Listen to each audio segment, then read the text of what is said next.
Sunil Kumar ji Africa से। राधे राधे। राधे राधे महाराज जी, आपके चरणों में कोटि कोटि प्रणाम। महाराज जी, ये प्रश्न मेरे मन में बचपन से है पर आज तक उत्तर नहीं मिल पाया। प्रश्न लिखते हुए भी मन डर रहा है कि आप क्या सोचेंगे। पता, देखो हमको कुछ पता नहीं, हमें कुछ सोच नहीं। आप प्रश्न करो, श्री जी चाहेंगे तो उत्तर मिल जाएगा, नहीं चाहेंगे तो हम तो कक्षा 9 पढ़े हैं 9 पढ़े हुए क्या उत्तर दे सकते हैं। हाँ, वो चाहे तो मूर्ख से भी वेद बुलवा दें, वो कर तुम अकर तुम अन्यथा कर तुम। तो आप प्रश्न करो, डरो मत। अपने जैसे माता पिता से बात करते हैं, जैसे मित्र से बात करते हैं, ऐसे संतों से बात करते हैं, डरा थोड़ी जाता है। अधिकार पूर्वक बात करते हैं कि हमारे आप हो, हमारे मन का संशय कहाँ दूर होगा, आप दूर कीजिए। क्योंकि जैसे अपने माता पिता, अपने मित्र, तो हम अधिकार पूर्वक बात करते हैं ना, ऐसे संतों से बात करते हैं, डरा नहीं जाता। महाराज जी, आपके सत्संग में सुना है कि भगवान के भजन करने वाले को त्रिभुवन में कोई भी परास्त नहीं कर सकता। महाराज जी, पर फिर भी वैष्णो देवी जाते समय बस खाई में क्यों गिर गई? अमरनाथ और केदारनाथ यात्रा में कई बार बर्फबारी हो गई। देखो बच्चा, सकामता के लिए न जाने कितने कुकर्म किए हैं और उसी सकामता के लिए जा रहे हैं। उसी सकामता की प्रारंभिक ना निरंतर भजन करने वाले हैं, न ये शरीर समर्पित है, न मन समर्पित है, न प्राण समर्पित है, तो भी उनका मंगल हुआ। क्योंकि वो जा रहे हैं वैष्णो देवी, मरना तो था ही उनको, पर मरे वैष्णो देवी में, उनका मंगल हो गया बच्चा। वो कोई भगत इस कोटि के नहीं जिस कोटि की बात हम जो सत्संग में करते हैं। बाल बांका का मतलब, अब उनका भी बाल बांका हुआ क्या? उनको यमदूत ले जाएंगे क्या? वो नरक जाएंगे क्या? क्योंकि उनका लक्ष्य था माँ भगवती के दर्शन करने। इतने बड़े तपस्वी नहीं थे, इतने बड़े महात्मा नहीं थे, उन्होंने मनोनिग्रह नहीं किया था, लेकिन जो ये सब करने का फल मिलता है वो उनको मिल गया। शरीर तो छूटना ही था। शरीर की एक अवधि है। अगर 60 वर्ष की आयु है तो सेकंड नहीं बढ़ा पाओगे।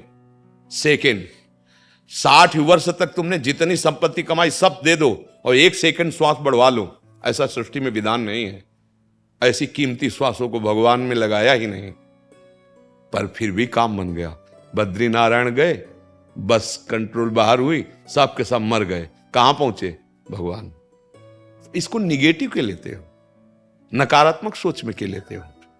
आप वृंदावन आए, आप रिक्शा में बैठे, रिक्शा पलट गया, हाथ टूट गया। अब आपको लगेगा कि मैं वृंदावन आया, भगवत मार्ग में कदम रखा, यार हमने यहाँ क्या पाप किया जो भैया हमारा हाथ टूट गया? हाँ, तुम्हारी गर्दन टूटनी थी, तुम्हारी नस नस टूटनी थी। अब एक हाथ टूट करके सब पूरा निपट गया। एक जो है, कई बार सुना चुके हैं, सत्संग जो अच्छे से सुनोगे तो उत्तर सब उसी में मिल जाएंगे।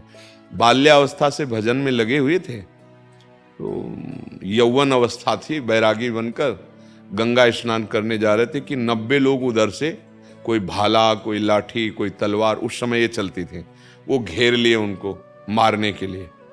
उनका भैया काट तो डालोगे, 90 लोग हो, हम अपने ठाकुर को स्नान करके चरणामृत पी लें, फिर मार डालना।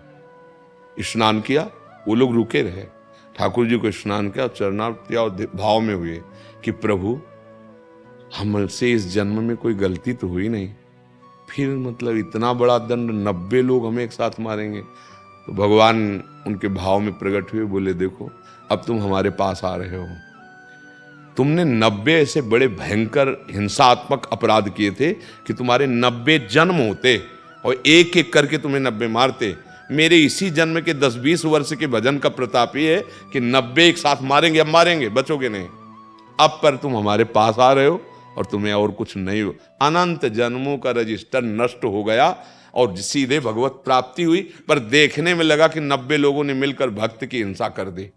देखने में जो दृश्य, परिणाम परिणाम परिणाम देखा जाता है, उसी को कहा जाता है बाल बांका नहीं कर सकता। परिणाम को ऐसा संशय नहीं करना। देखो, जब हम भगवत पार्षद बनते हैं तो सामर्थ्य भी होती है, ध्यान देना। इसलिए बच्चा, इस प्रश्न का समाधान निगेटिव में नहीं है, पॉजिटिव में है। आपको समझ में आया? संतुष्ट हैं आप इस बात से? जी।